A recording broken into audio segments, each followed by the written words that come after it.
I lived in a shed when I was a little kid. My parents were drug addicts, and I was basically a mom at age 4.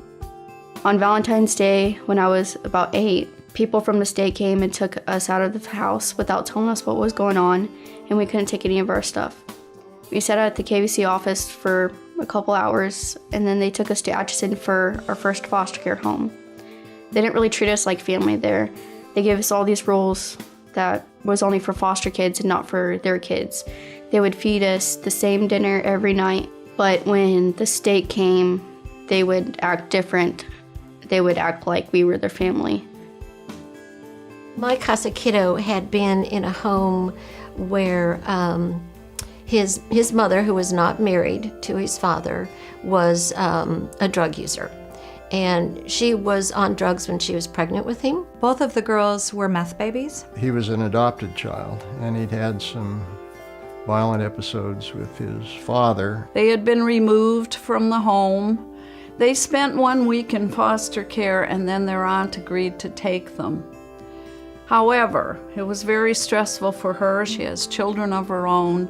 And through this whole process, the day came when the state decided they had to remove them from that home. Our first little one came home with all kinds of wires and monitoring equipment and was oh so tiny, under 5 pounds big. Because of the separation from her family, had developed night terrors. And every night she was up screaming, just out of control. She wasn't fully awake, but she was just screaming. And this disrupted the entire family. And so they asked for her to be placed someplace else. He was in, I believe, somewhere around 13 different placements over that 2.5 years. I think the kids in counties without CASA get lost. CASA stands for Court-Appointed Special Advocate. The CASA's job is to focus on the child. And that's the main, I think, benefit of a CASA is that individual attention to that child or that family that no one else can give them. The court certainly can't give individual attention, nor can the attorneys, the social workers, the therapists, but the CASA is there for that one particular family, and that can make all the difference in the world. These kids get moved frequently. They have different social workers, sometimes every few months. Every child needs to have at least one person in his or her corner, and not all kids have that. Who's going to be out there and be able to speak for that child? Because that child's scared. They go to court, they see all these adults, they're talking about their lives, and they have no input.